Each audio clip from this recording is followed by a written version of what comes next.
I'll stop looking for the storefront for a little while, but I'm gonna go look for me a truck. Yeah. I'm thinking, just something bigger than a car, a little, like probably a Cadillac truck or something, just to put all my stuff in. I wasn't thinking, big ambulance, right? But we saw it and the price was right.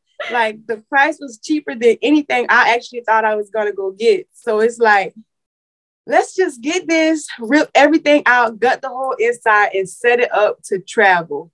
Yeah. Once it was actually done, it was so nice. Like I would never think, oh, let's go be vendors at a state fair, or because we were just doing small vending pop-up shops and stuff. But since I've gotten the truck, we've traveled to like Alabama, Tennessee. Like we just drive and travel to different things. And I think this was probably one of the best things I could have did for the business. Get your water and keep some wine. I should have had some wine. With exposure, execution, and consistency, there is nothing you can't do. Just keep planting. Hey y'all, thank you so much for tuning back in to another episode on the Responsible Homegirl podcast. I am Kiani, the Responsible Homegirl, and this is a space that I have created so young adults can become financially responsible and wealth conscious. So the way that I do that is by 1, sharing financial education, and then 2, interviewing amazing entrepreneurs who are building their wealth through business. So if y'all have been rocking with me, y'all know that I have a series on the podcast called Think Like a Mogul. And Think Like a Mogul is where I interview entrepreneurs who are either from South Carolina or live in South Carolina, and they just are doing great things. Like it's so easy for us to glamorize what people have going on in other places, but I want to showcase the gems that we have right here and show y'all that there's absolutely nothing that you can't do. So today, y'all, I'm so happy with our guests. We're going to be hearing from the boss herself, another fellow Kingstrenian. So Laqyn, thank you so much for being on the podcast. How are you? Hey, I am doing good. How are you? I'm doing good, girl. Y'all, I'm so happy that Nan, for one, agreed to be on the podcast. And not only are we going to be talking about like how she grew her businesses from the ground up, but we're really going to be digging into her mindset and how she thinks like a mogul. Nan, we known each other from the shop days. Like y'all used to always come get y'all hair, be in my mama hair and fashion shows. So it's just a special type of feeling when you see like people actually grow up and build their businesses, like see them from the start and just evolve and grow. So we're gonna have a real episode today.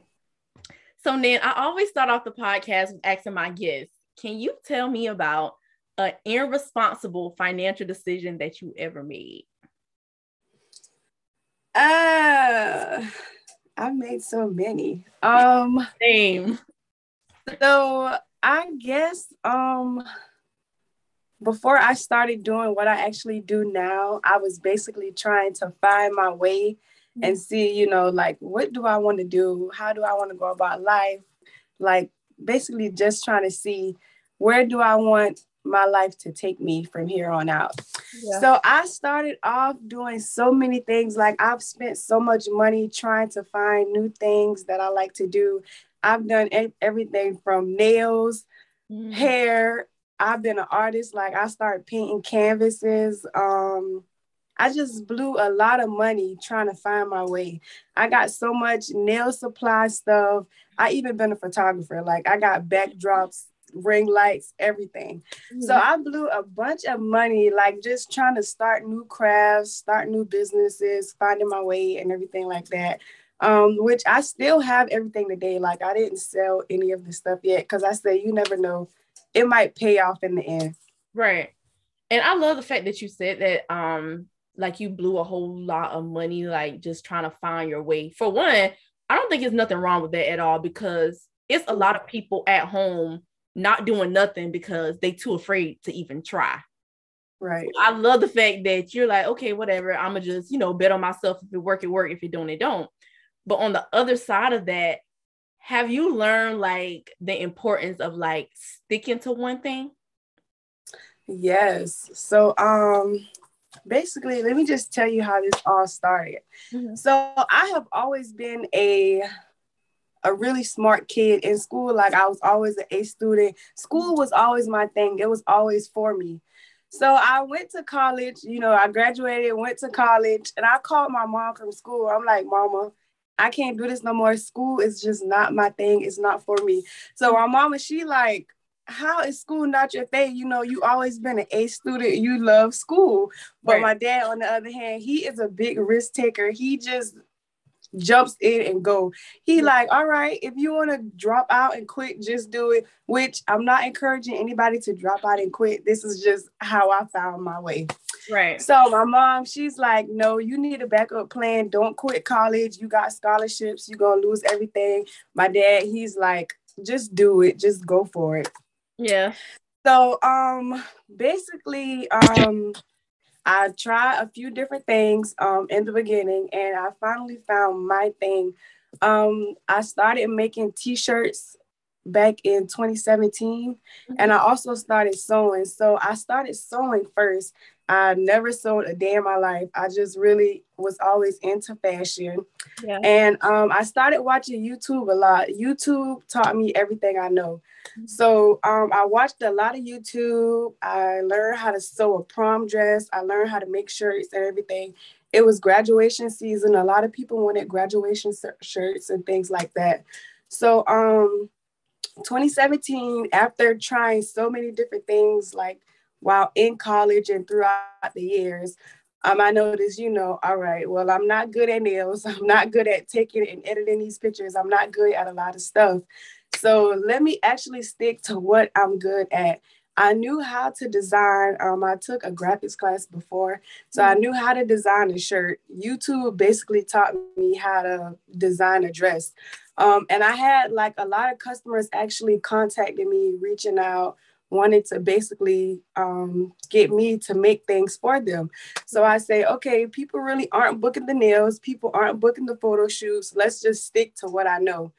So I just basically got a lot of feedback on the shirts and the sewing and everything. And it just basically let me, stick to this one thing for so many years. Yeah. I love that so much. And it's a lot that I want to unpack from that. So for one, you got two different parents with two different like philosophies. So yes. Was it hard for you, like, so you ended up listening to your dad, but was it hard for you to like drop out of school and actually bet on yourself and figure out what was your one thing?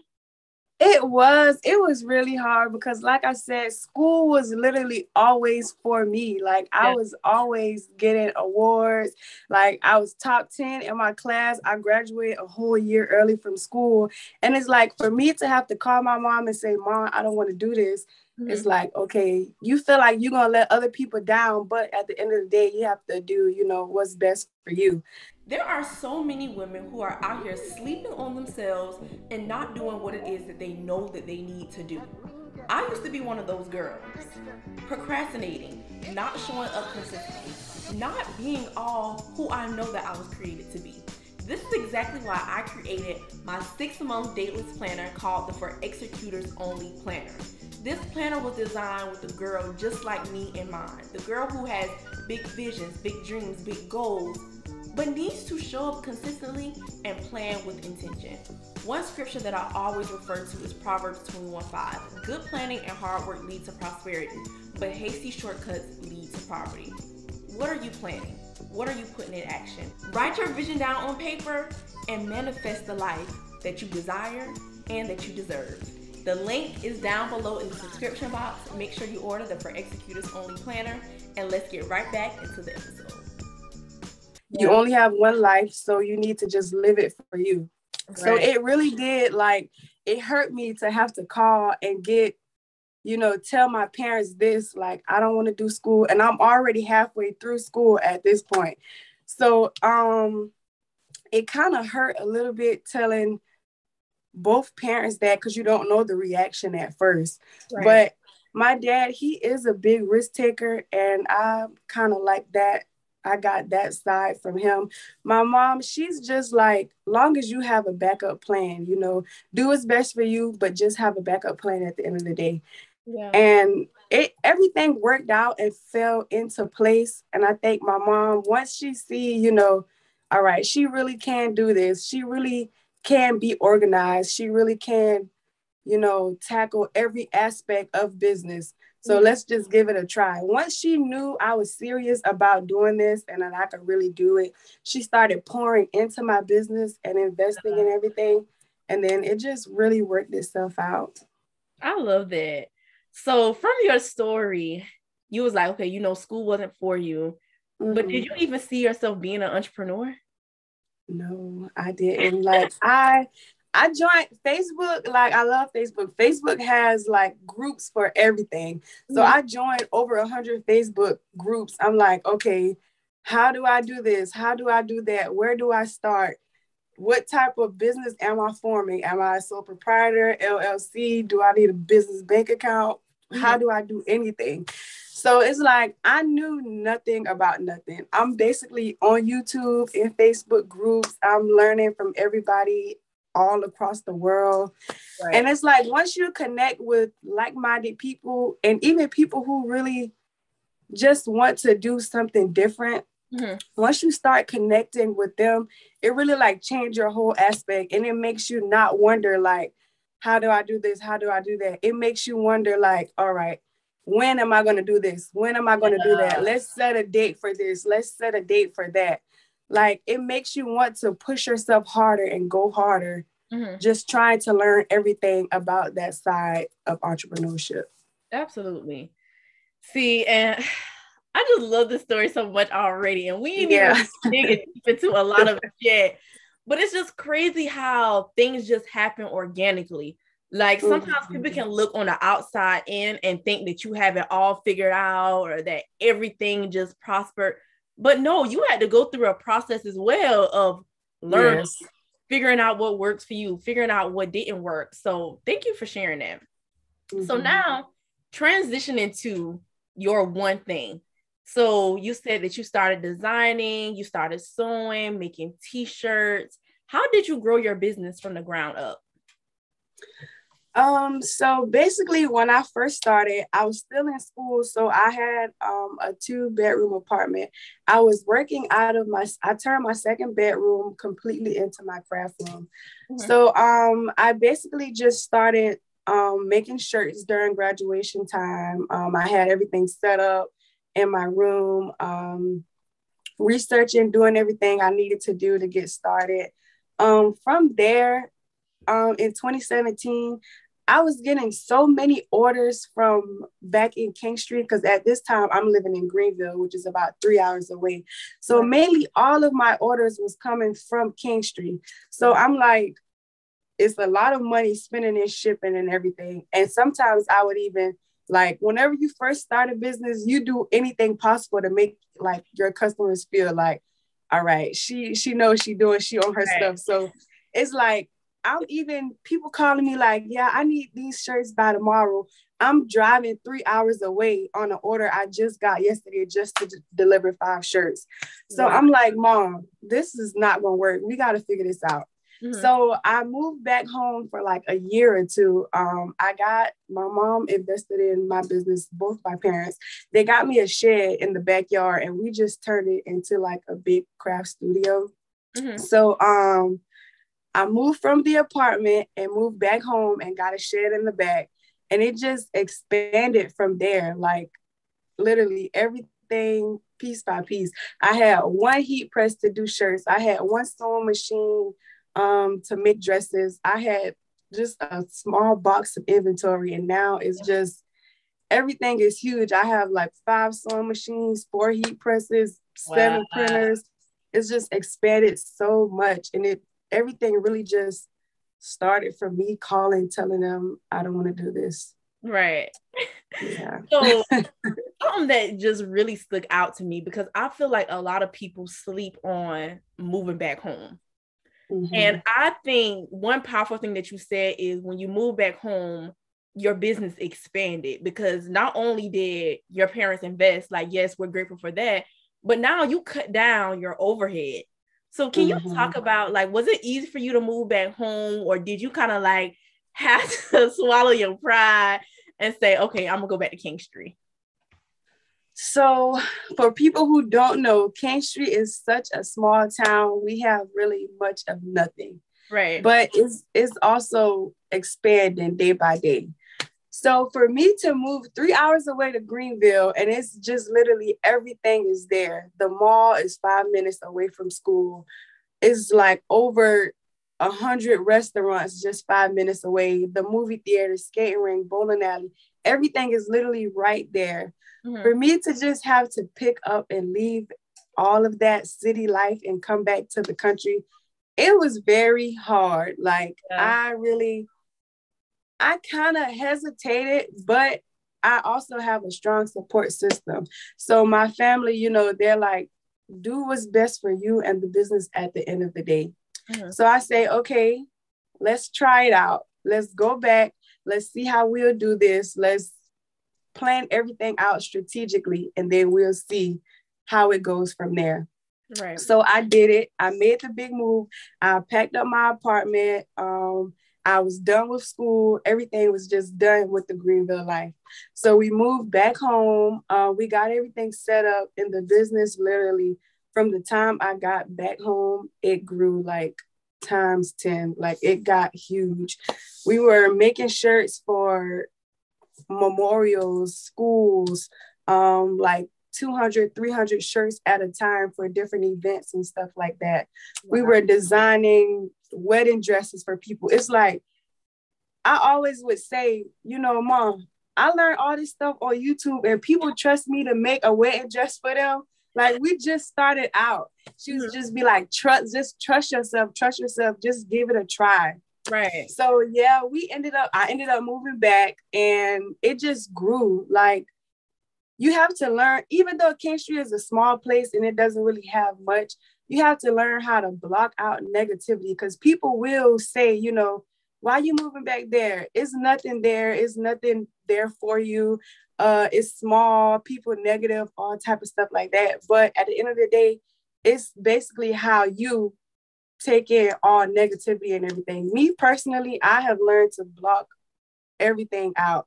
Like, anything negative, like, I don't let it get near me at all. Yeah. So I've learned to block out all negativity. I went home with a plan. Like, I was focused, and everything took off. Yeah. And that speaks to me so much, because once I graduated from college in Charleston, I already knew, like, I was moving back home. None of what I had planned was working out. And of course, it was an adjustment living like by yourself. And like you said, it's stores everywhere, it's things to do. And now you got to be back home with your mama in King Street. Yeah. But it's just like the things that you can do to expand your business, to learn. And like I said earlier, lower your overhead. Why not make the sacrifice? Right. Because it's going to pay off. And I mean, you're not going to be there forever. And with that overhead too, it's like the money that I was spending in my 2-bedroom apartment, I used like all of the money that I would be putting into that. I started saving up for inventory, buying new products. My mama would always say, you know, you have all these, because when I first started sewing, she used to sew when she was in school. So she passed down some of her older sewing machines to me. So all my money I had from putting into that apartment and bills and everything, my mom just said, you know, my mama is the type of person where you don't have to pay me anything. You know, you're my child at the end of the day. You don't have to pay me no rent. You just come, you know, do what's best for you, and let's just work it out. So everything I was spending in rent, I ended up stacking, saving all of that money to, you know, invest in better equipment, get more different machines, high-tech machines and printers and stuff, you know, to make the best quality products and everything like that.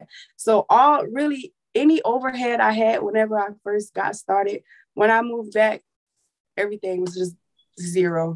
Absolutely. Like, it was, sometimes it's really just doing what's best for you. And that was the best thing. I didn't have to keep driving back and forth to deliver 3 shirts, 5 shirts. Then when I actually got closer, the orders got bigger. Because when I was living in Greenville, people would also call and say, okay, well, where are you located? When I would give them where I'm at, they would be like, we'll give you a call back. Mm-hmm. So being closer also helped with, me getting more clients and stuff too. Yeah. Mm-hmm. So now let's transition into hardships. So we live in an age right now where I feel like a lot of people, they want to be entrepreneurs. They want to start these businesses. But I'm just a firm believer. It's not how you start, it's how you finish. And clearly you have stood like the test of time just from trying different stuff and then going to find your one thing. And it's just, doing numbers for you. So can you talk about like the challenges that you experienced early in business and how you kind of like overcame them?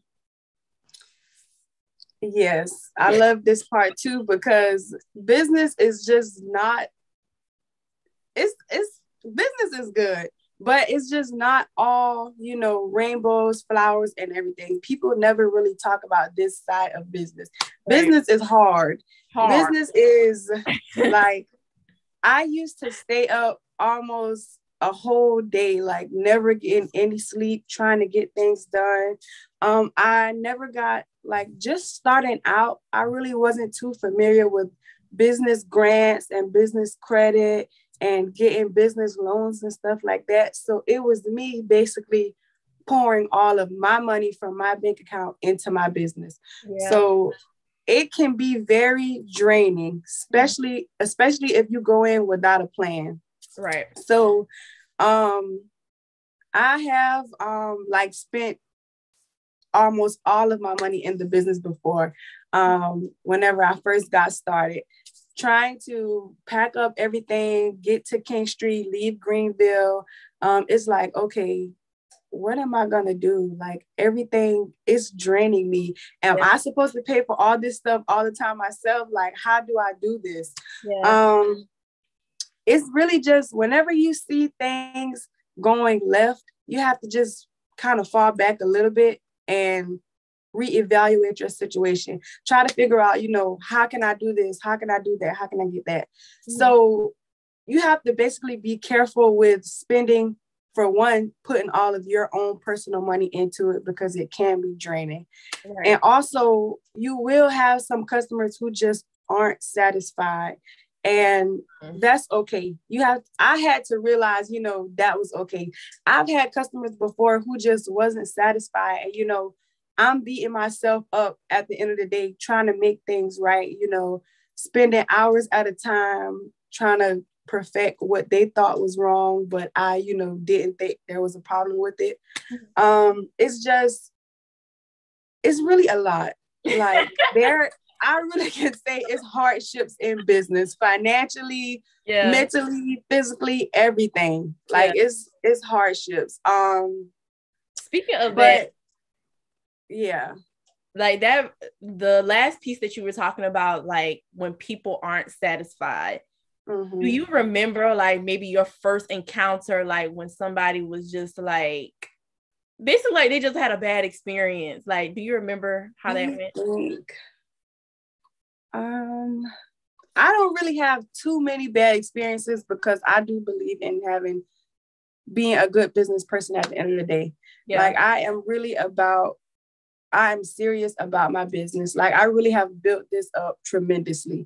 So I don't really have too many bad experiences, but the few that I do have, let me see if I can remember the first. Or it don't have to be the first. So, let's just take this order, for instance. I had an order for graduation shirts, probably about 10 to 15 shirts.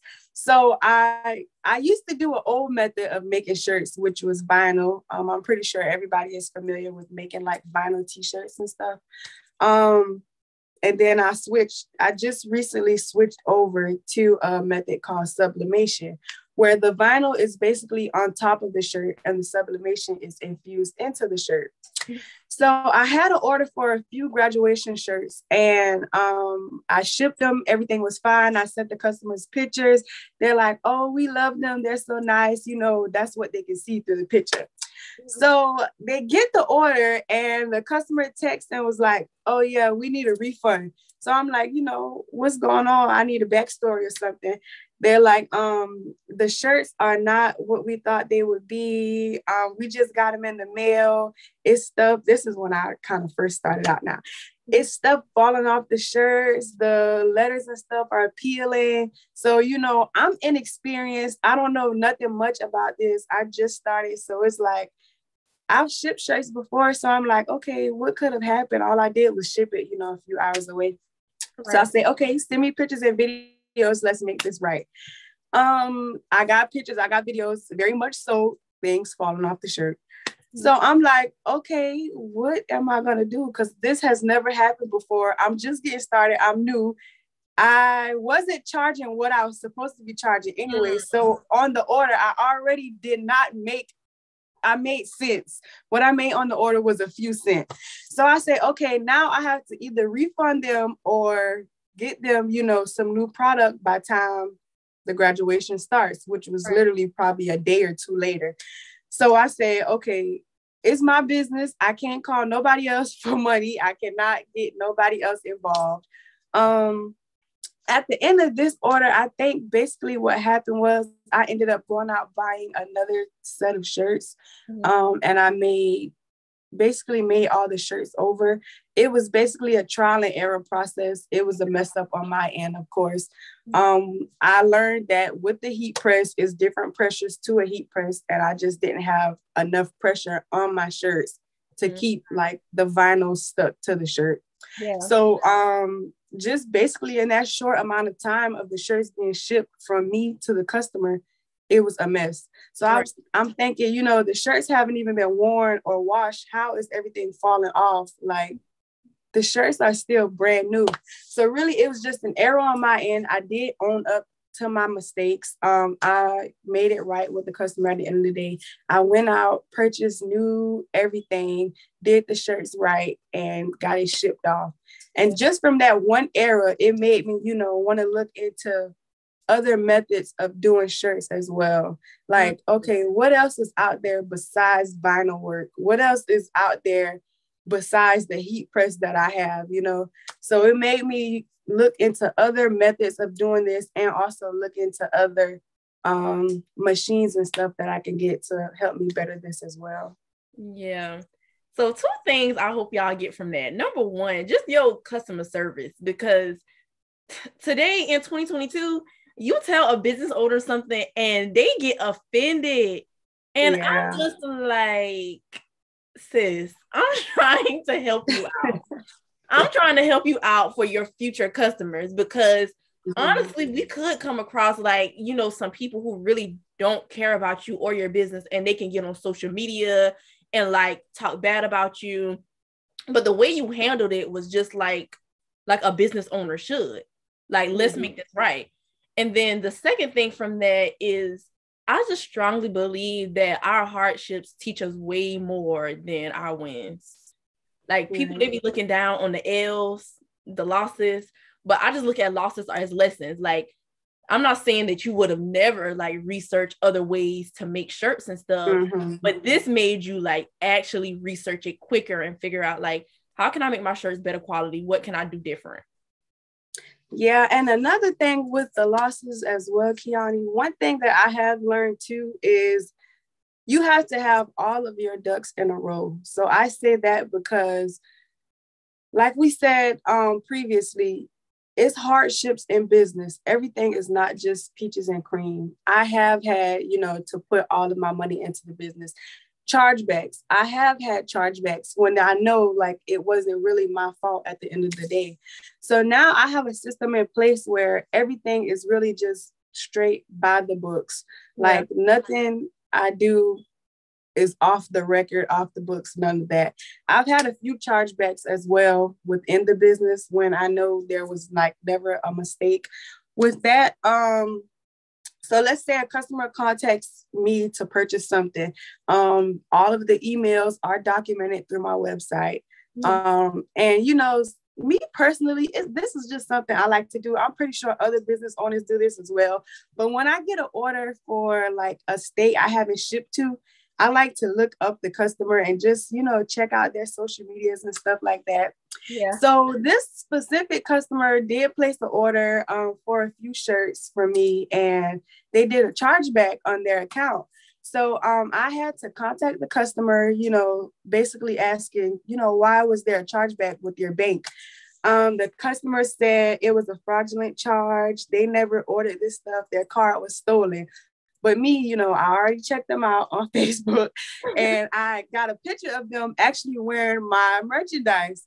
So I ended up having to, it's just a lot. Business is a lot. It's different sides of business. She's gonna find you, so don't play with her. I will find you. So I had to basically send proof. I had to send messages, the email messages from my shop. I had to send all those. I had to send a customer wearing the stuff. And basically at the end of the day, the bank ended up siding with me on the chargeback. Like, if it's a chargeback and you know that you did everything right by the books, it wasn't anything fraudulent or something like that, then I would say to other business owners, do not give up, do not quit. You see that chargeback till the end. Right. Like, it's your money that you'll be losing at the end of the day. Yeah.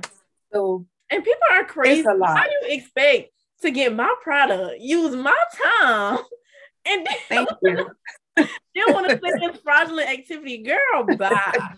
Right. That is not flying over here. No. So, Nan, I was just waiting to talk about this. So, I think it was last year when you got your mobile. What do you call it? Yes. So it's basically just a mobile t-shirt truck. Yeah, I got it last year. So I was torn in between a storefront and, just something mobile. So the storefront is still kind of in the works for later on in the future. Yeah. But me personally, I love to drive. I love to travel. Like I said, when I first got started, I was driving 3 hours away just to deliver 2, 3, 5 shirts.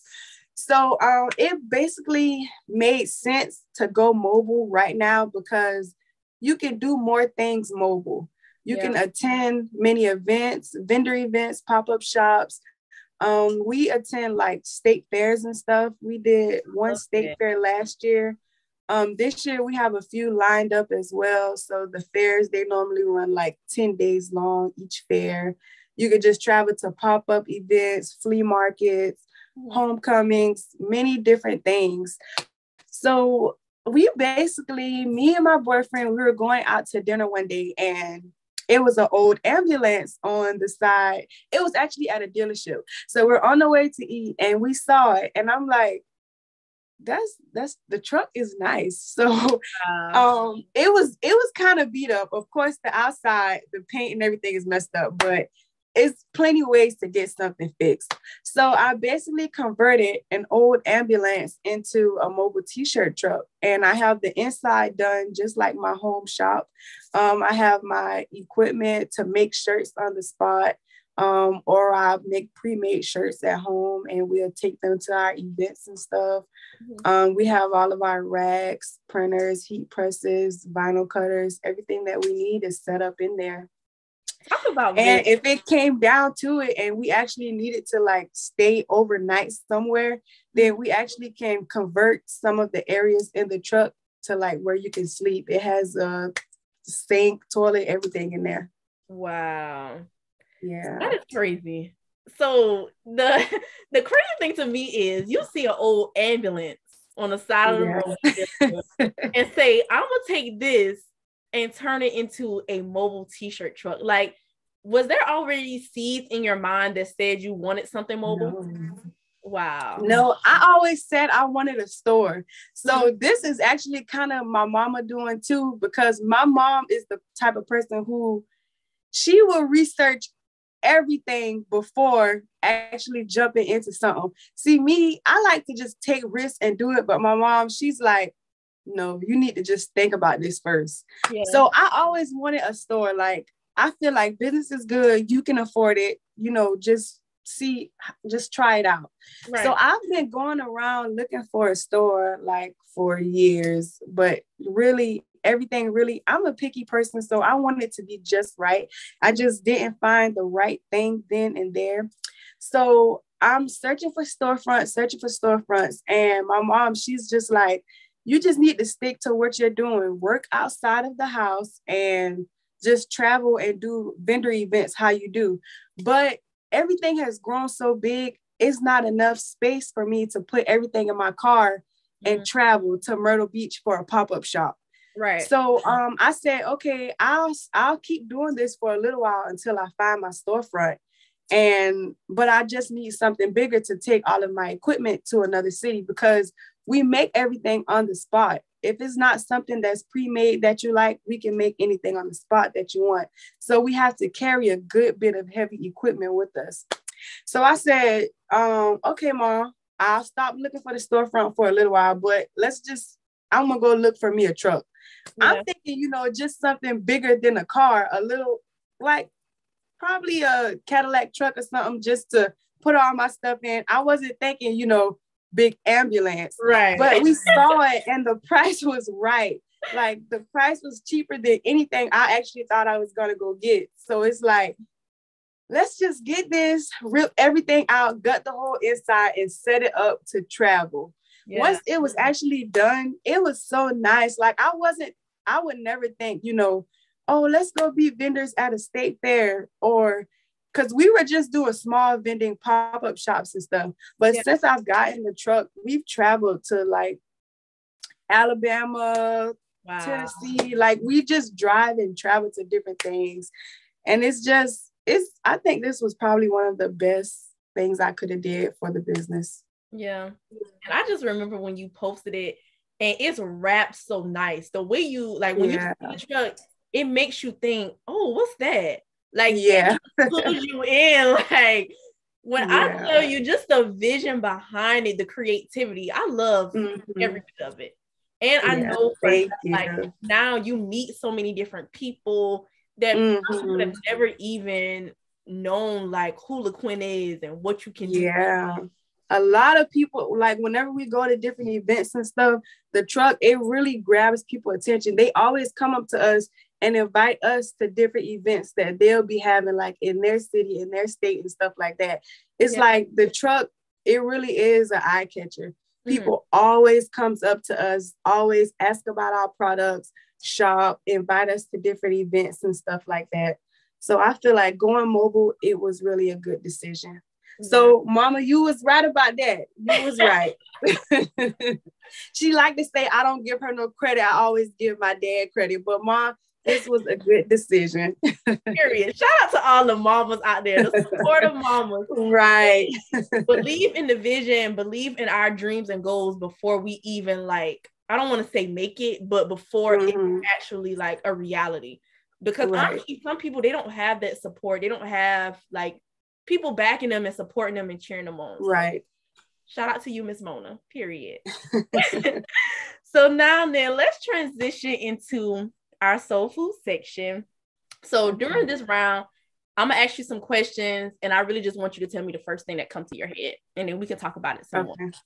So everybody listening, y'all know I'm from Kingstree. Actually, both of us, we're from Kingstree, which is a very small town, like we said earlier. Super duper country. I love soul food. I was raised in a family that can cook really good. So the first question then is, what is your favorite soul food dish? I would say collard greens with a lot of smoked meat in it. And we actually just had that yesterday too. That's my favorite. Yeah, you're the first person on the podcast that ever said something else besides macaroni and cheese. Literally. I'm not really a Big Mac fan. I like it a little, but not that much. I don't know why. I don't know. I prefer greens over Mac. I'm with you on the collard greens, but literally everybody on the podcast has said, I think with the exception of one person, everybody else has said macaroni and cheese. And this may be a new one too, Kiani. So I do not eat chicken at all. I don't eat chicken. No kind of chicken. Fried, baked, lemon pepper, none. Now, I used to, a long time ago, I used to. But like probably 10 years ago, I stopped eating. Like, I don't know why. I really don't know. People always say, why don't you? But it's like certain meat, smells a type of way, or when I eat it, it tastes funny and stuff. Like chicken just started to smell and taste funny to me, and I could never stomach it for a long time. So for 10 or so years now, I haven't eaten a piece of chicken. That's crazy. I cannot They imagine cook it a lot without chicken. I need me a nice little hot wing. No. I could not. So our next question, give me a crock pot story. I feel like we live in a time right now where everything is so microwavable. People want things instantly. Nobody wants to wait on anything. So can you tell me a time where something in your life or in your business had to slow cook in a crock pot? I used to be that person where I wanted everything to happen instantly. Like I always wanted instant everything. A good example would be getting sales. So everything does not happen like basically overnight. It took me a while to build up like my clients and my products, my inventory, everything. It took me a while to build everything up.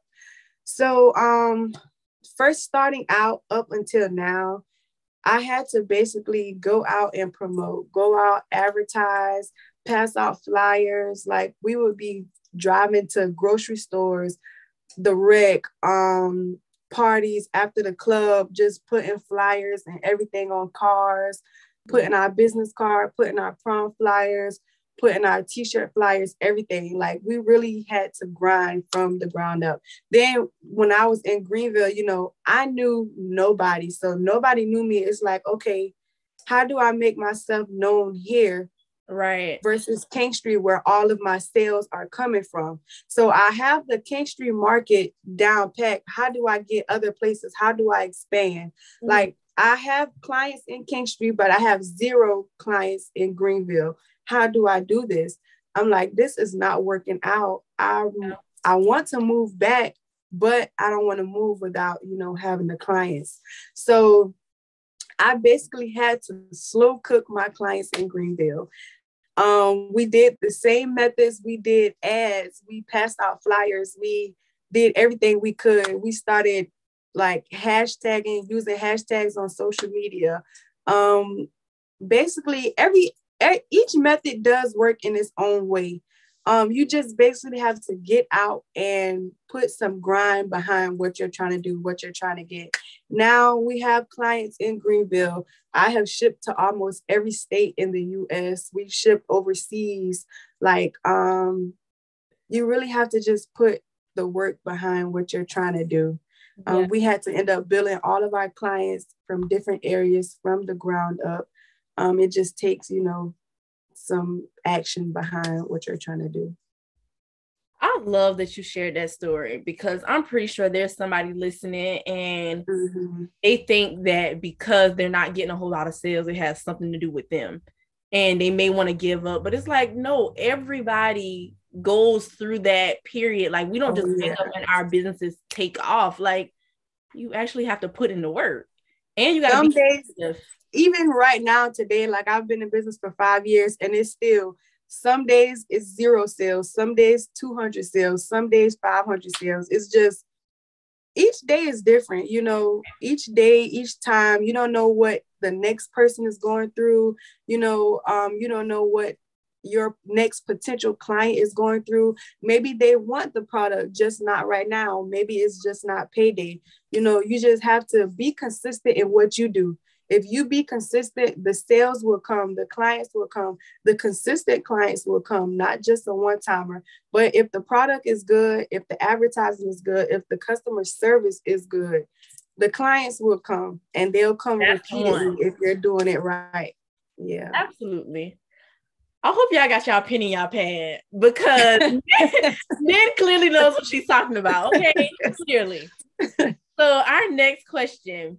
You know, when you eat some real good soul food, it's your go-to. No matter what, it's never going to disappoint. What's your go-to? What is it that keeps you motivated? What keeps you inspired to become a better businesswoman? Knowing how far I have come really keeps me inspired. Like just recently, probably in 2020, or whenever like the pandemic first started, I was in a funk and I did not want to do anything. Like I had no motivation at all.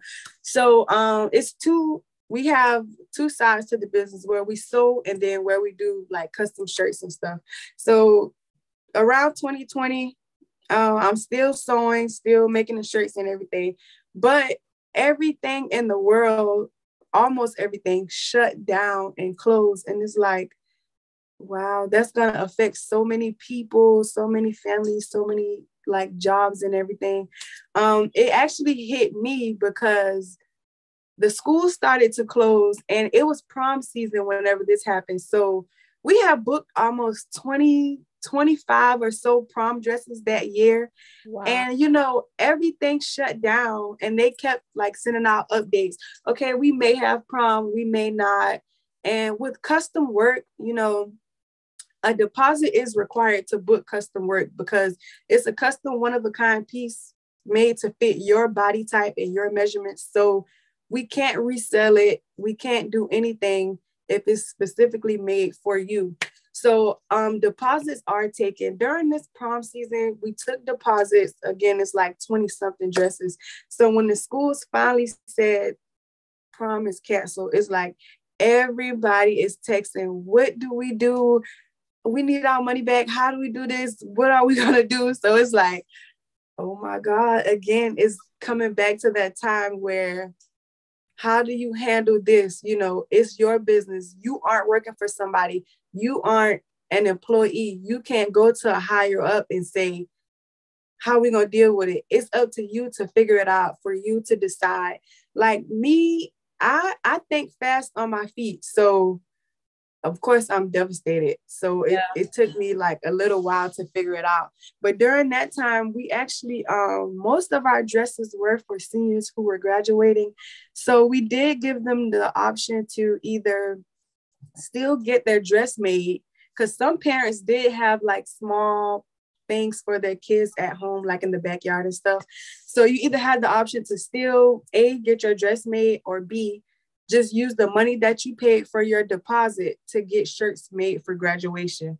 Ooh. So a lot of people decided to get shirts made like for their families and stuff for graduation. And I like to tell them too, you already paid your deposit for the dress. You know, if you get shirts made, you can still charge the people who's going to get the shirts from you. Right. That way you will still have extra money too, but you already paid for the shirts, you know?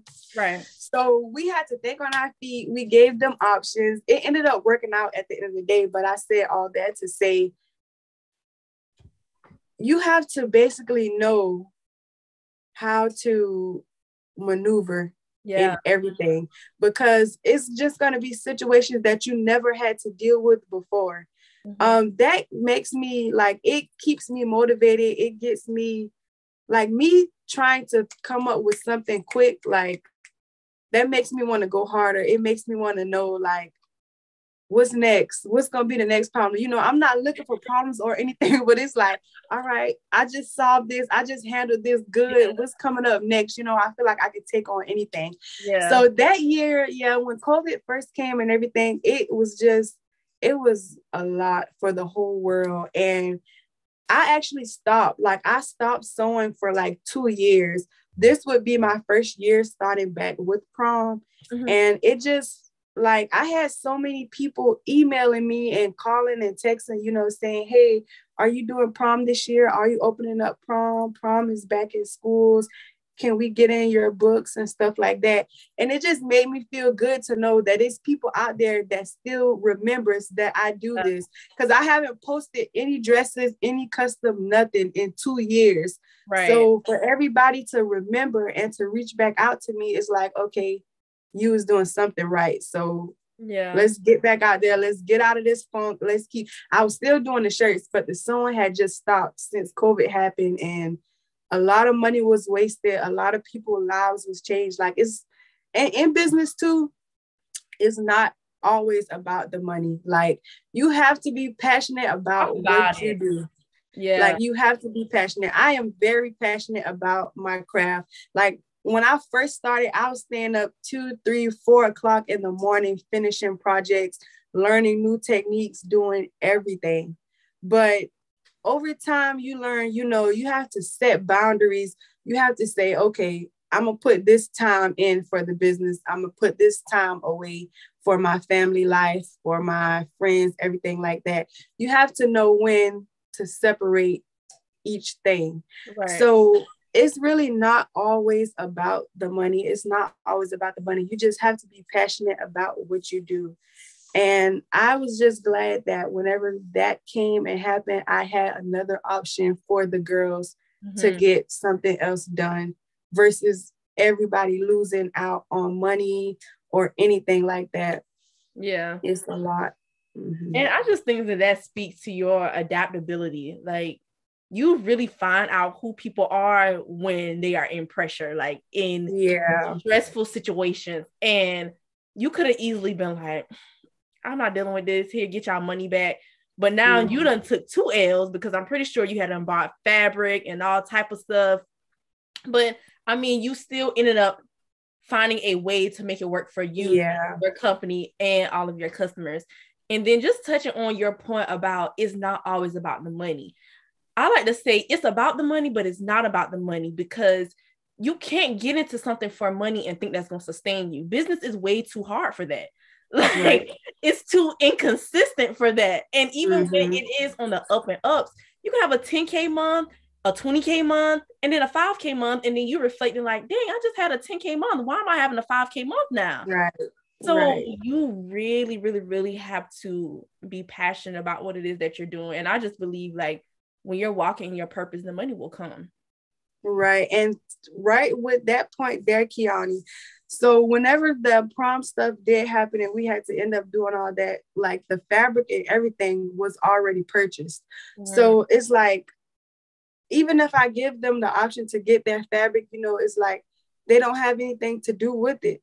Right. They can't. So prom is canceled. What are they going to do with it? So it's like, why would you offer them something that, is not going to benefit them at the end of the day? So, what you said about 10K month, 20K month, something like that, right then and there, right after we got the resolution for all of the girls with all of the prom dresses, everything, literally a few days later, we made some face masks. And whenever COVID and stuff first started happening, we just posted, in our group, oh, we couldn't find any cute masks we like in the store, so we made our own. And it's just me modeling a few masks. Ladies was like, oh, because the group I'm in, I think that was Black Girls Craft. So it's mainly just ladies. And they're like, these are really so cute, because I have all this prom fabric. I've already gave the girls, the option to get the shirts, do this. So it's like, what do I do with all of this fabric? We don't know when prom will be coming back. We don't know when the next events will be happening. So it's like, I have big crates and crates of fabric. So I just made a few masks and I'm like, okay, yeah, prom was canceled. This is what we did with some of our fabric. And ladies was like, oh my God, how do we purchase? How do we purchase? Literally a week after all of the prom and everything happened, we sold in 1 week almost $10,000 worth of masks. Wow. I'm like, Mom, this is fake. You think it's real? This has never happened. This has never happened before, Kiani. So I'm like, Mom, is this real? So really, after we came off the high of everything that had just happened, I'm like, all right, how are we gonna make all these masks? What are we gonna do? Like, that was the very first time I had to actually set up my website. That's what triggered me to set up my website and to start getting sales coming through the website so we can have a better system in place. We can track the packages. We can track everybody's order. They can have their tracking number. That's how I initially started the website. And it was just shocking because, I'm still kind of fairly new, and for us to just post in this one group and do numbers like that, it's like, wow, this is insane. Does our work, does the mask look this good that this much people want masks? Like, it was really crazy. So for the next month or two or so, we worked on making masks. We were still doing the shirts and everything. Proms were canceled, so we were working on shirts for graduation and stuff like that. But it really worked itself out in the end. And I like to say too, when you are good, you know, to other people and stuff like that, good karma will come back to you. So I kind of felt like that was our good karma in a way. Yeah, absolutely. Mm-hmm. That is crazy. Yeah. That is crazy. So then our next question, the itis. So, you know, once you eat some real good food, you just want to lay on the chair, you tired. Yes. So tell me, what are you sick and tired of seeing relating to either money or business?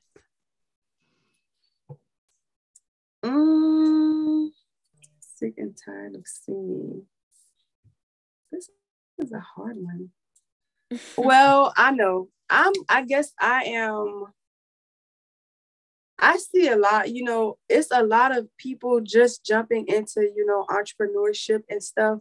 And the number one thing they like to do is compare themselves to people who are skilled or who have more resources or who've been in the game longer than them. Right. I personally do not like to compare anything I do to any other person on social media or in the world, period.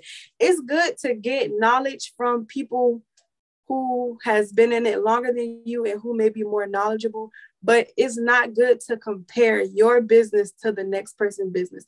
They may say, oh, this person sold 50,000 graphic tees in a month and we only sold 50. You know, it's small steps. It takes a lot to do this. Like, you don't know what that person had to go through to get those sales or to get those clients or to set up their business the way they had to set up their business. It's like, I just want new and even existing older businesses to stop comparing themselves to other people on TikTok, on Instagram, on Facebook. Just let your business go in the direction that it's going in. Just basically train your business the way you want to train it. Don't follow in anyone else's path. It's okay to get knowledge from people, but at the end of the day, make your business unique in your own way. Absolutely. And we have to consistently remind ourselves that the things that we see on social media is what people want us to see. Mm-hmm.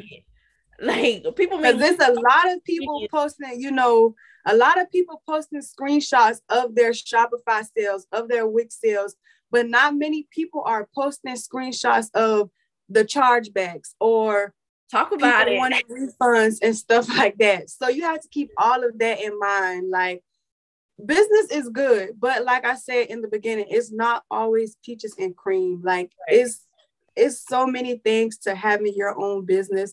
Like, it's long hours, it's headaches, it's everything. And then whenever you start dealing with other people, you know, it's a lot. You have to make sure you're on point. You have to make sure you have good customer service, because the way you talk to people and treat people as well plays a big part in that.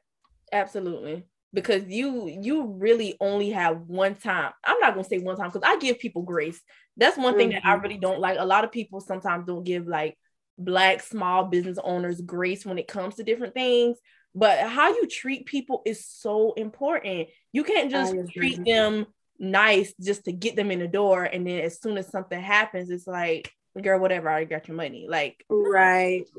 Another thing too, that since you just said that, I kind of don't like when a lot of people get online and say, you know, this person messed up, that's why I don't shop Black owned, or I don't like anything Black owned. That's kind of like my number one business pet peeve that I just cannot stand. Just because you had one bad experience, that does not mean you can categorize every Black owned business in the category with the one person that messed up. And just because that one person did mess up that one time, they may not do it again. They probably learned from that mistake, because we all make mistakes when we're first starting out. Like I said, I had vinyl peeling on somebody's shirt the very first time, but I make sure to say, you know, I hope this doesn't, you know, interfere with you connecting with my business again in the future, because it was honestly a mistake and I learned from it. You know, people learn from their mistakes as well. Like, we mess up. Some people are in it for money. Some people are in it for the long haul, but it's like, if I'm trying to perfect and make right the mistake that I did, give me another chance, you know? Like, let's just not categorize all businesses in that same mistake pool. Yeah, exactly. So now our last and final question is, that's good. So, when you take your first bite of some food, honestly, if it's good, you're probably going to say that, like, that's good. So can you close us out with some words of wisdom for any young adult who is an aspiring entrepreneur or is currently an entrepreneur about building a business from the ground up? Yeah, so one of my favorite people that I like to watch and listen to is Steve Harvey. Like, Steve Harvey is really motivational. He has a lot of speeches that I just love. One thing that he always liked to say is you can't be afraid to jump. Don't be afraid to jump into what you want to do. Venture off into what you want to do and things like that. I would say with that, if you feel like you want to start a business, do it. Don't let anybody talk you out of it. Yeah, it's good to get opinions and insight from other people, but at the end of the day, no one can see your vision the way you can see your vision. When I got my truck, an old beat down ambulance, nobody could see the vision I had for my truck the way I could see it. It's like you talk to yourself in your head. Well, me personally, I talk to myself all the time in my head, and it's like, girl, you right. Like, that'll look good, this or that.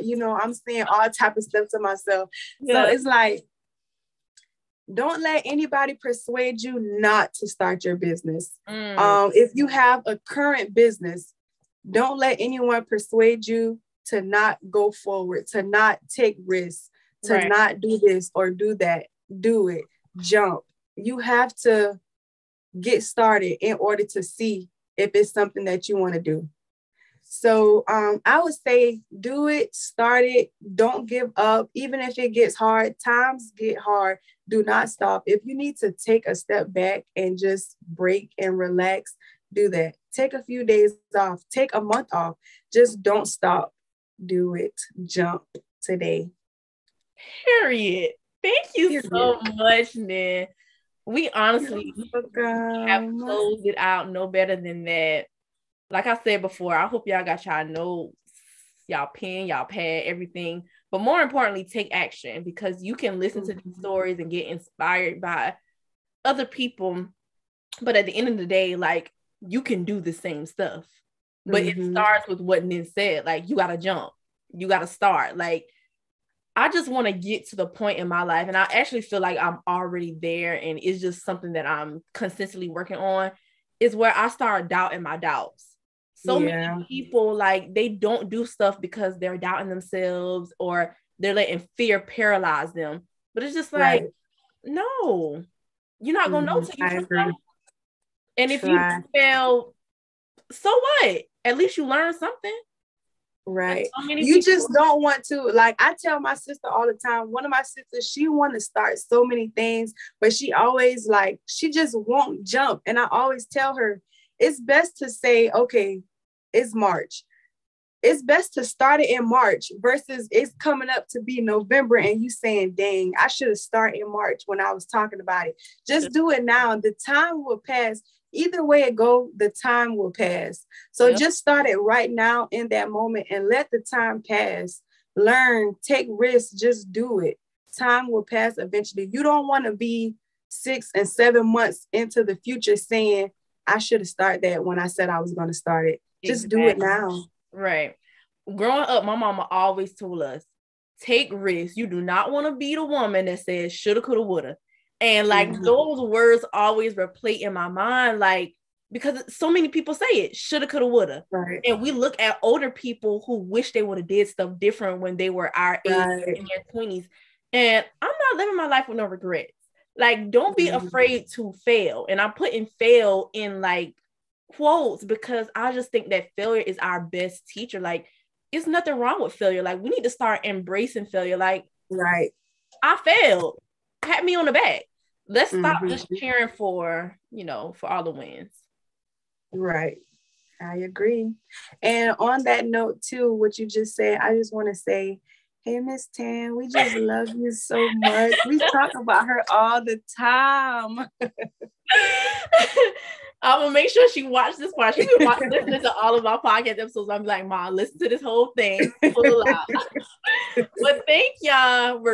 Thank you so much for being on the podcast episode. I love what you're doing. I'm inspired by what you're doing. And I know that this conversation is going to help a whole lot of people just bet on themselves and take action. So thank you.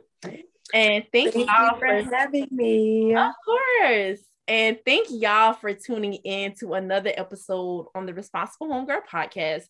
Always remember, with exposure, execution, and consistency, there is absolutely nothing you can't do. So I'll see y'all on the next episode.